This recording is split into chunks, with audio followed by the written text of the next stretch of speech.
ভিডিওটি শুরু করার আগে একটা কথা ক্লিয়ার করতে চাই, আপনার বাজেট যদি 9,000 থেকে 16,000 টাকার ভিতরে হয় এবং আপনি ভালো একটি ফোন কিনতে চাচ্ছেন, এই নিয়ে ইউটিউবে অনেক ভিডিও দেখার পরও আপনি ফোন চয়েসে কনফিউজ, তাহলে আজকের এই ভিডিওটি দেখলে আপনার সব কনফিউশন ক্লিয়ার হয়ে যাবে এবং আপনি নিজে নিজে ডিসাইড করতে পারবেন কোন ফোনটা আপনার জন্য ভালো হবে। এই ভিডিওতে আমি যে 3টি ফোন সিলেক্ট করেছি এগুলো কেউ কারো থেকে কম নয়, এখানে যে যার জায়গা থেকে এক এক রকম ভ্যালু অফার করছে। ভিডিওটি যেন বেশি লম্বা না হয় সেই কারণে সংক্ষিপ্তভাবে প্রত্যেকটা মোবাইলের ডিটেলসগুলো আপনাদের কাছে তুলে ধরার চেষ্টা করব।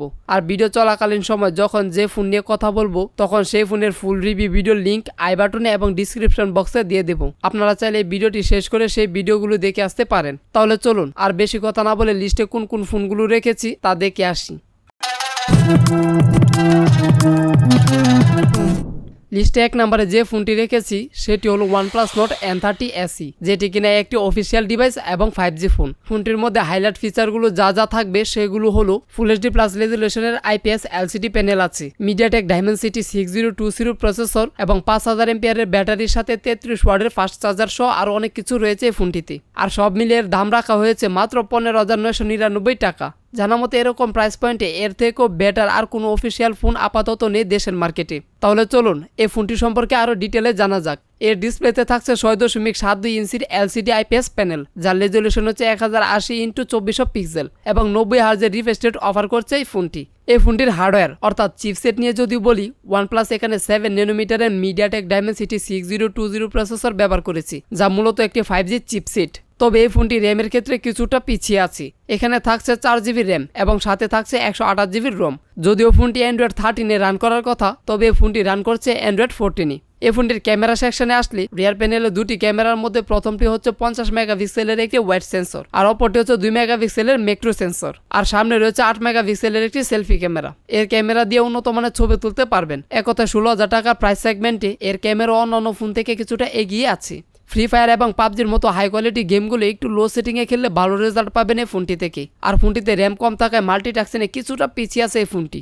যাই হোক, ফোনটিতে 5000 এমপিআরের ব্যাটারি রয়েছে এবং চার্জ করার জন্য সাথে পাবেন 33 ওয়াটের একটি চার্জার, যাও কিনা এরকম প্রাইস পয়েন্টে একদম ঠিকঠাকই আছে। এতক্ষণে আশা করি বুঝতে পেরে গিয়েছেন এই ফোনটি কেমন। আমি মনে করি যারা 16,000 টাকা বাজেটে প্রিমিয়াম ডিজাইনের ফোন চান, মোটামুটি গেমিং এর পাশাপাশি মিডিয়া কনজিউম করে থাকেন, ভালো প্রসেসর চান ও ক্যামেরাও কিছু ভালো চান এবং সব থেকে বড় চাওয়া হলো UI এক্সপিরিয়েন্স যেন খুব ভালো হয়, তারা এই ফোনটি চোখ বন্ধ করে নিতে পারেন।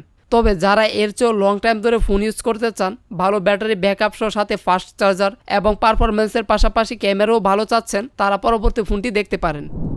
লিস্টে 2 নম্বরে যে ফোনটি রেখেছি সেটি হচ্ছে Moto G24 পাওয়ার।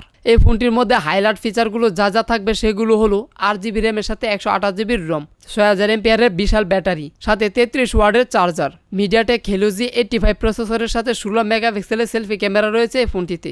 আর সব মিলে এই ফোনটির দাম রাখা হয়েছে মাত্র 14,000 টাকা। তাহলে চলুন এই ফোনটি সম্পর্কে আরও ডিটেলে জানা যাক। এর ডিসপ্লেতে রয়েছে 6.56 ইঞ্চির একটি LCD IPS প্যানেল, যার রেজুলেশন হচ্ছে 720x1612 পিক্সেল এবং 90 হার্জের রিফ্রেশ রেটের সাথে 537 নিট পিক ব্রাইটনেস রয়েছে এই ফোনটিতে। এবারে এই ফোনটির ক্যামেরা সেকশনে আসলে রিয়ার প্যানেলে দুটি ক্যামেরা রয়েছে, যার একটি হচ্ছে 50 মেগাপিক্সেলের ওয়াইড সেন্সর এবং অপরটি হচ্ছে 2 মেগাপিক্সেলের ম্যাক্রো সেন্সর। আর সামনে রয়েছে 16 মেগাপিক্সেলের একটি ক্যামেরা। মেন ক্যামেরা দিয়ে দিনের আলোতে একদম ন্যাচারাল ছবি তুলতে পারবেন, ছবিতে কালার কন্ট্রাস্টের পরিমাণও ঠিকঠাকই দেখতে পাবেন। এক কথায় 14,000 টাকা প্রাইস সেগমেন্টে এর ক্যামেরা অন্যান্য ফোন থেকে অনেকটাই এগিয়ে আছে। এখন এর পারফরমেন্সের দিকে আসলে এখানে রয়েছে 12 ন্যানোমিটারের MediaTek Helio G85 প্রসেসর। এরপর ফোনটিতে রয়েছে 8GB র্যাম এবং 128GB রোম। এখানে 8GB র্যাম থাকায় ভারী কাজগুলো সহজে হ্যান্ডেল করতে পারবেন এই ফোনটি দিয়ে। পাবজির মতো হাই কোয়ালিটি গেমগুলো একটু লো সেটিংয়ে খেললে ভালো রেজাল্ট পাবেন এই ফোনটি থেকে। আর র্যাম বেশি থাকাতে অনেকগুলো অ্যাপস একসাথে রান করতে পারবেন এই ফোনটি দিয়ে, যেটা কিনা আমরা OnePlus মোবাইলে দেখতে পাইনি। আর ফোনটিকে লং টাইম পর্যন্ত ব্যবহার করার জন্য এখানে রয়েছে 6000 এমপিআরের ব্যাটারি আর চার্জ করার জন্য সাথে পাবেন 33 ওয়াটের একটি ফাস্ট চার্জার। আর এই জায়গাটা কিন্তু ফোনটির বড় একটা প্লাস পয়েন্ট, কারণ 14 থেকে 15,000 টাকার ভিতর আর কোনো ফোনে 6000 এমপিআরের ব্যাটারি দেখতে পারবেন না এবং সাথে 33 ওয়াটের চার্জারও পাবেন না। এতক্ষণে আশা করি বুঝতে পেরে গিয়েছেন এই ফোনটি আসলে কেমন। তারপরে একটু সহজ করার জন্য আপনার কাছে ফোনটির কিছু ভালো দিক এবং মন্দ দিক তুলে ধরছি। মন্দ দিকের কথা বলতে গেলে এখানে HD প্লাস রেজুলেশনের ডিসপ্লে রয়েছে আর পাইনি নয়েজ ক্যান্সেলেশন মাইক্রোফোন। আর ভালো দিকের কথা বলতে গেলে এখানে 14,000 প্রাইস সেগমেন্টে বড় ব্যাটারি পেয়েছি, সামনে 16 মেগাপিক্সেলের ক্যামেরা পেয়েছি এবং ডুয়াল স্পিকার পেয়েছি। এখন কথা হচ্ছে এই ফোনটি কাদের জন্য। মোটামুটি সব ধরনের ইউজাররাই এই ফোনটি ব্যবহার করতে পারেন যদি ডিসপ্লে দিকটি একটু স্যাক্রিফাইস করে নিতে পারেন, এবং লং টাইম ইউজ করার জন্য যারা ফোন করছেন তারা চোখ বন্ধ করে এই ফোনটি নিতে পারেন। আবার আবার যারা এর থেকেও ভালো প্রসেসর এবং ক্যামেরাযুক্ত ফোন খুঁজছেন তারা লিস্টে থাকা 3 নাম্বার ফোনটি দেখতে পারেন। লিস্টে 3 নম্বরে যে ফোনটি রেখেছি সেটি হচ্ছে আইটেল S24। দেশের মার্কেটে এই ফোনটির অফিসিয়াল প্রাইস রাখা হয়েছে মাত্র 13,990 টাকা। এই ফোনটির মধ্যে হাইলাইট ফিচার হিসেবে পাবেন MediaTek Helio G91 ultra processor, 8GB র্যামের সাথে 128GB রম, স্টেরিও স্পিকার ও 5000 এমপিআরের বিশাল ব্যাটারি এবং সাথে 108 মেগাপিক্সেলের মেন ক্যামেরা। তাহলে চলুন এই ফোনটিও সংক্ষিপ্তভাবে রিভিউ করে ফেলি। এর ডিসপ্লেতে রয়েছে 6.6 ইঞ্চির LCD IPS প্যানেল, যার রেজলিউশন হচ্ছে 720x1612 পিক্সেল এবং 90 হার্জের রিফ্রেশ রেট অফার করছে এই ফোনটি। যদিও এখানে রেজলিউশনটা একটু কম, তবে এখানে স্টেরিও স্পিকার দিয়ে সেই জায়গাটা পূরণ করে ফেলেছে আইটেল। আর এই ফোনটির প্লাস পয়েন্ট হিসেবে এখানে 108 মেগাপিক্সেলের ক্যামেরা ব্যবহার করা হয়েছে এবং সামনে রয়েছে 8 মেগাপিক্সেলের ক্যামেরা। এই ফোনটির ক্যামেরা দিয়ে উন্নত মানের ছবি দেখতে পাবেন যখন কিনা এই ফোনটি 14,000 টাকায় কিনবেন। তাছাড়া এই ফোনটির সামনে এবং পিছনে উভয় ক্যামেরা দিয়ে 2K-তে ভিডিও রেকর্ড করা যায়, যা কিনা আগে দুটি ফোনের ক্যামেরা থেকে কিছুটা এগিয়ে আছে। এবারে ফোনটির পারফরমেন্সের দিকে আসলে ফোনটিতে রয়েছে MediaTek Helio G91 ultra chipset, যেটি কিনা 12 nm আর্কিটেক্ট বিল্ড। প্রসেসরের দিক থেকে এই ফোনটি Moto G20 পাওয়ার থেকে কিছুটা এগিয়ে আছে, আবার OnePlus Nord N30 SE থেকে কিছুটা পিছিয়ে আছে।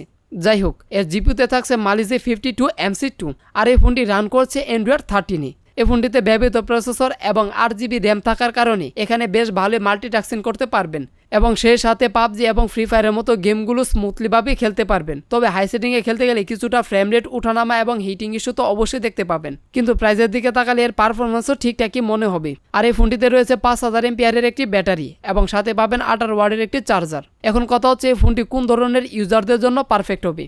আমি মনে করি যারা এই বাজেটে মোটামুটি অলরাউন্ডার একটি ফোন খুঁজছেন তাদের জন্য এই ফোনটি পারফেক্ট হবে। তবে যারা প্রফেশনালি গেমিংয়ের জন্য ফোন নিতে চাচ্ছেন তাদেরকে আমি এই ফোনটি রিকমেন্ড করব না। তো দর্শক বন্ধুরা, আশা করি এতক্ষণে বুঝতে পেরে গিয়েছেন আপনার জন্য কোন ফোনটি ভালো হবে। তো বন্ধুরা, আপনাদের কাছে আজকের এই ভিডিওটির উপস্থাপনা কেমন লেগেছে অথবা কেমন হলে ভালো হতো এবং ভবিষ্যতে কোন কোন মোবাইলের রিভিউ ভিডিও দেখতে চান এই চ্যানেলে, তা অবশ্যই কমেন্ট করে জানিয়ে যাবেন। আর আপনি যদি এই চ্যানেলে নতুন হয়ে থাকেন তাহলে প্লিজ সাবস্ক্রাইব করে আর ভিডিও বানানোর সুযোগ করে দেবেন। আর যারা যারা ইতিমধ্যে সাবস্ক্রাইব করে ফেলেছেন তাদের প্রতি মন থেকে রইল অসীম ভালোবাসা। তো দেখা হবে সামনের কোনো এক নতুন ভিডিওতে। ততক্ষণ পর্যন্ত ভালো থাকবেন আর ভিডিওটি শেষ পর্যন্ত আমার সাথে থাকার জন্য আপনাকে অসংখ্য ধন্যবাদ।